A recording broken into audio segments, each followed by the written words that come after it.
जी इसमें स्वागत है दोस्तों। अगर वीडियो अच्छा लगे तो लाइक और सब्सक्राइब जरूर करिए और अपने दोस्तों के साथ शेयर करिए। ठीक, आइए हम जियोग्राफी एनसीईआरटी का जियोग्राफी शुरू करते हैं। अध्याय 2 ठीक पढ़ते हैं। ग्लोबल अक्षांश एवं देशांतर। ठीक, इसके बारे में हम लेते हैं। ठीक, पिछले अध्याय में आप पढ़ चुके हैं कि हमारी पृथ्वी गोलाकार नहीं है। यह उत्तर एवं दक्षिणी ध्रुव पर थोड़ा चपटी तथा मध्य में थोड़ी उभरी हुई है। ठीक, क्या आप कल्पना कर सकते हैं कि यह कैसे दिखाई देती है? इस संबंध में जानकारी प्राप्त करने के लिए आप अपनी कक्षा में सावधानीपूर्वक ग्लोबल को देखिए। ग्लोबल पृथ्वी का लघु रूप से एक वास्तविक प्रतिरूप होता है। ठीक, ग्लोबल विभिन्न आकार एवं प्रकार के हो सकते हैं।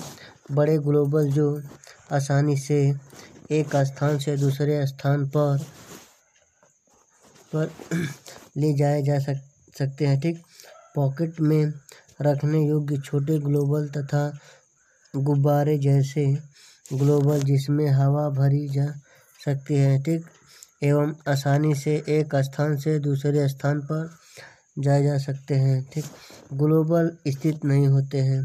इसे उसी प्रकार घुमाया जा सकता है जैसे कुम्हार का पहिया या लट्टू घूमता है।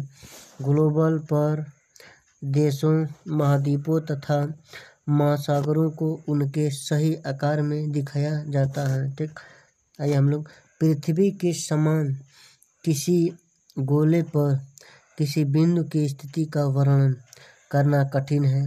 अब प्रश्न यह उठता है कि इस पर किसी स्थान की स्थिति कैसे बताई जा सकती है।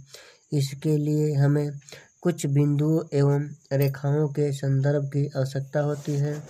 आप देखेंगे कि एक ग्लोबल झुकी हुई है अवस्था में स्थित होती है जिसे अक्ष कहा जाता है। ग्लोबल पर वे दो बिंदु जिससे होकर सुई गुजरती है उस तथा दक्षिणी ध्रुव और ग्लोबल को इस सुई के चारों ओर पृथ्वी के आकार के होते हैं।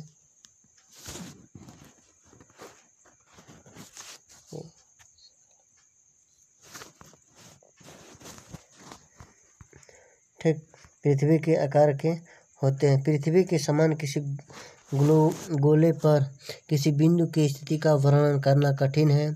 अब इस प्रश्न पर यह उठता है कि इस पर किसी स्थान की स्थिति कैसे बताई जा सकती है, जिसके लिए हमें कुछ बिंदुओं एवं रेखाओं के संदर्भ की आवश्यकता होती है। आप देखेंगे कि यह सुई ग्लोबल में झुकी हुई है अवस्था में स्थित होती है जिसे अक्ष कहा जाता है। ग्लोबल पर वे दो बिंदु जिससे होकर सुई गुजरती है उत्तर तथा दक्षिण ध्रुव हैं। ग्लोबल को इस सुई के चारों ओर पृथ्वी की भांति पश्चिम से पूर्व की ओर घुमाया जा सकता है। लेकिन याद रखें इन दोनों में एक अंतर है। पृथ्वी पर वास्तव में ऐसी कोई सुई नहीं होती है। यह अपने अक्ष पर चारों ओर घूमती है जो एक काल्पनिक रेखा है। एक अन्य काल्पनिक रेखा भी ग्लोबल को दो बराबर भागों में बांटती है। ठीक, इसे विषुवत वृत्त कहा जाता है। पृथ्वी के ऊपर में स्थित आधे भाग को उत्तरीय गोलार्ध तथा दक्षिणी वाले आधे भाग को दक्षिणी गोलार्ध कहा जाता है। ये दोनों बराबर के आधे भाग होते हैं। इस प्रकार विषुवत वृत्त पृथ्वी पर एक काल्पनिक वृत्त बनाती है। यह पृथ्वी पर विभिन्न स्थानों की स्थिति बताने का सबसे महत्वपूर्ण संदर्भ बिंदु है। विषुवत वृत्त से ध्रुवों तक स्थित सभी समांतर वृत्तों को अक्षांश या समांतर रेखाएं कहते हैं। समांतर रेखाएं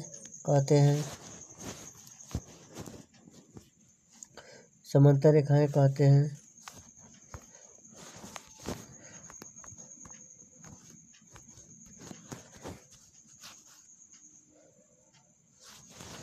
समांतर रेखाएं कहते हैं दोस्तों। इसे विषुवत वृत्त कहा जाता है।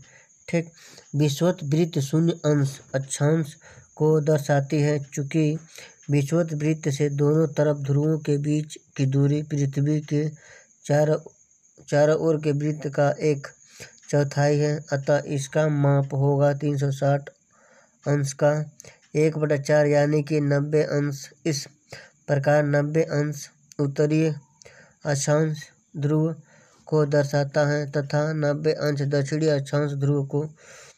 ठीक, इस प्रकार विषुवत वृत्त के उत्तर की सभी समांतर रेखाओं को उत्तरी अक्षांश कहा जाता है तथा विषुवत वृत्त के दक्षिणी स्थित सभी समांतर रेखाओं को दक्षिणी अक्षांश कहा जाता है। इसीलिए प्रत्येक अक्षांश के मान के साथ इसकी दिशा यानी उत्तर या दक्षिण को भी लिखा जाता है। सामान्यतः इसे उत्तर या दक्षिण अक्षर से व्यक्त किया जाता है।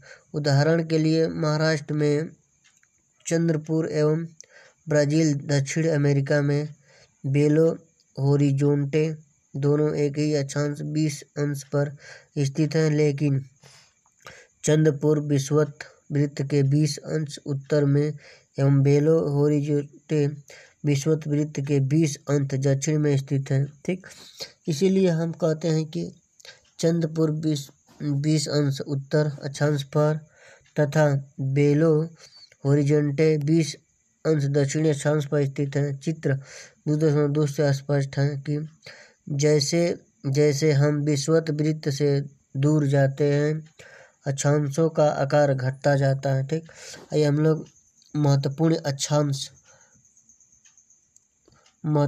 अक्षांश और समांतर रेखाएं के बारे में हम लोग पढ़ते हैं। ठीक, विषुवत वृत्त 0 अंश उत्तर ध्रुव 90 अंश उत्तरीय तथा दक्षिणी ध्रुव 90 अंश दक्षिणी के अतिरिक्त 4 महत्वपूर्ण अक्षांश समांतर रेखाओं और भी हैं। ये हैं, ठीक, पहला उत्तरीय गोलार्ध में कर्क रेखा 23.5 अंश उत्तरीय। दूसरा, ठीक, दक्षिणी गोलार्ध में मकर रेखा 23 अंश 23.5 अंश दक्षिणीय। ठीक, तीसरा, विषुवत वृत्त के 66 अंश उत्तर में उत्तरीय ध्रुव वृत्त। चौथा, विषुवत रेखा के 66 अंश दक्षिणी ध्रुव वृत्त है। ठीक, पृथ्वी के ताप कटिबंध के बारे में हम लोग देखते हैं। ठीक, कर्क रेखा पर, ठीक, कर्क रेखा एवं मकर रेखा के बीच के सभी अक्षांशों पर सूर्य वर्ष में एक बार दोपहर में सिर के ठीक ऊपर होता है। इसीलिए हम इस क्षेत्र में सबसे अधिक ऊष्मा प्राप्त होती है तथा इसे उष्णकटिबंधीय कहा जाता है। ठीक, कर्क रेखा तथा मकर रेखा के बाद किसी भी अक्षांश पर दोपहर का सूर्य कभी भी सिर के ऊपर नहीं होते हैं। ध्रुव को की तरह सूर्य के किरणें तिरछी होती हैं। इस प्रकार उत्तरीय गोलार्ध में कर्क रेखा एवं दक्षिणी गोलार्ध में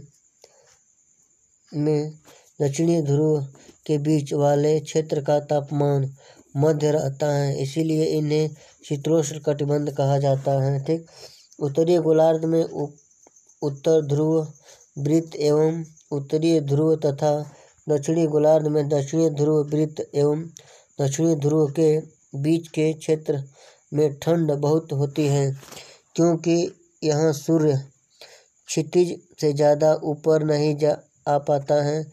इसीलिए ये शीत कटिबंधीय कहलाते हैं। देशांतर क्या होता है? आइए हम लोग देशांतर के बारे में पढ़ते हैं कि देशांतर क्या होता है। ठीक, किसी स्थान की स्थिति को बताने के लिए उस स्थान के अक्षांश के अतिरिक्त कुछ और जानकारियों की आवश्यकता भी होती है। आप देख सकते हैं कि प्रशांत महासागर में स्थित टोंगा द्वीप एवं हिंद महासागर में स्थित मॉरिशस द्वीप एक ही अक्षांश पर 20.00 दक्षिणी पर स्थित हैं। इनकी सही स्थिति जानने के लिए यह पता करना होगा कि उत्तरी ध्रुव को दक्षिणी ध्रुव से से जोड़ने के लिए हमें बहुत से दूरी से जोड़ने वाले संदर्भ रेखा से पूर्वी तथा पश्चिमी की ओर इन स्थानों की दूरी कितनी है। इन संदर्भ में रेखाओं को देशांतरीय यमोत्तर रेखा कहते हैं। ठीक, कहते हैं तथा इनके बीच की दूरी को देशांतर के अक्षांशों से मापा जाता है। ठीक, प्रत्येक अंश को मिनट में तथा मिनट को सेकंड में विभाजित किया जाता है। ये अर्धवृत्त हैं तथा इनके बीच की दूरी ध्रुवों की तरफ बढ़ने पर घट जाते हैं। ठीक, एवं ध्रुवों पर शून्य हो जाती है। यहाँ सभी देशांतरीय यमोत्तर आपस में मिलते हैं। ठीक, अक्षांश समांतर रेखाओं में विभिन्न सभी देशांतर यमोत्तर की लंबाई समान होती है, इसीलिए इन्हें सिर्फ मुख्य अक्षांशों में व्यक्त करना कठिन तथा तब सभी देशांतर में निश्चित किया कि ठीक ग्रीनविच तथा ब्रिटिश राजकीय वेधशाला स्थित है। ठीक से गुजरने वाली में यमोत्तर से पूर्वी और पश्चिमी की ओर गिनती शुरू की जाएगी। इस यमोत्तर को प्रमुख यमोत्तर कहते हैं। इसका मान 0 अंश देशांतर तथा यहाँ से हम 180 अंश पूर्व या 180 अंश पश्चिम तक गणना करते हैं। प्रमुख यमोत्तर तथा 180 अंश यमोत्तर मिलकर पृथ्वी को 2 समान भागों में पूर्वी गोलार्ध एवं पश्चिमी गोलार्ध में विभक्त करते हैं। इसीलिए किसी स्थान के देशांतर के आगे पूर्व के लिए अक्षर भू तथा पश्चिम के लिए अक्षर पश्चिम का पश्चिम पूर्व और 180 अंश पश्चिम यमोत्तर ही रेखा पर स्थित है। ठीक, अब ग्लोबल पर अक्षांश समांतर रेखाओं एवं देशांतरीय यमोत्तरों के द्वारा बने ग्रिड को देखो। अगर आपका किसी स्थान के अक्षांश एवं देशांतर की सही जानकारी हो तो ग्लोबल पर आप उस स्थान का पता आसानी से लगा सकते हैं। उदाहरण के लिए असम में धुबरी 26 उत्तरीय अक्षांश एवं 90 पूर्वी देशांतर पर स्थित है। अब उस बिंदु को देखें जहां ये दोनों रेखाएं एक दूसरे को काटती हैं। यह बिंदु ध्रुवीय की सही स्थिति होगा। ठीक, इसको समझने के लिए कागज पर समान दूरी वाला क्षैतिज तथा ऊर्ध्वाधर रेखाएं खींची गई हैं। चित्र 2.7 ऊर्ध्वाधर रेखाओं को संख्या 1, 2, 3, 4 से तथा क्षैतिज रेखाओं को क, ख, ग, घ अंग अक्षरों से व्यक्त करें। जिन बिंदुओं पर ये ऊर्ध्वाधर एवं क्षैतिज रेखाएं एक दूसरे को काटती हैं वहां कुछ छोटे वृत्त खींची। इन छोटे वृत्तों को अ, ब, स, द तथा ध नामों से व्यक्त कीजिए। ठीक, मान लीजिए कि ऊर्ध्वाधर रेखाएं पूर्व देशांतरों एवं क्षैतिज रेखाएं उत्तरीय अक्षांशों को व्यक्त करती हैं। आइए हम लोग और देखते हैं इनके बारे में। ठीक, जब आप देखेंगे कि वृत्त क, ख उत्तरी अक्षांश तथा आई पूर्वी देशांतर पर स्थित है। ठीक, अन्य वृत्तों की स्थिति ज्ञात करें। ठीक, देशांतर और समय के बारे में हम लोग पढ़ते हैं। ठीक, समय को मापने का सबसे अच्छा साधन पृथ्वी, चंद्रमा एवं ग्रहों की गति है। सूर्योदय एवं सूर्यास्त प्रतिदिन होती है, अतः स्वाभाविक ही है कि पूरे विषय में समय निर्धारण का सबसे अच्छा साधन है स्थानीय समय का अनुमान सूर्य के द्वारा बनाने वाली परछाई से लगाई जा सकती है, जो दोपहर में सबसे छोटी एवं सूर्योदय तथा सूर्यास्त के समय सबसे लंबी होती है।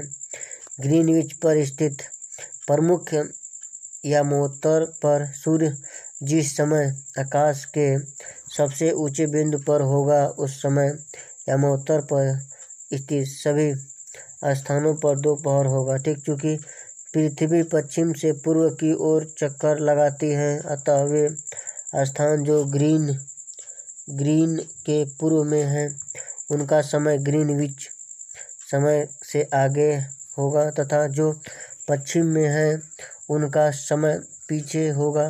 चित्र 2.8 समय के अंतर के दर की गणना निम्नलिखित विधि से की जा सकती है। ठीक, पृथ्वी लगभग 24 घंटे में अपने अक्ष पर 360 घूम जाती है, अर्थात वह 1 घंटे में 15 तथा 4 मिनट में ठीक 1 अंश घूमती है। इस प्रकार जब ग्रीनविच में दोपहर के 12 बजते हैं तथा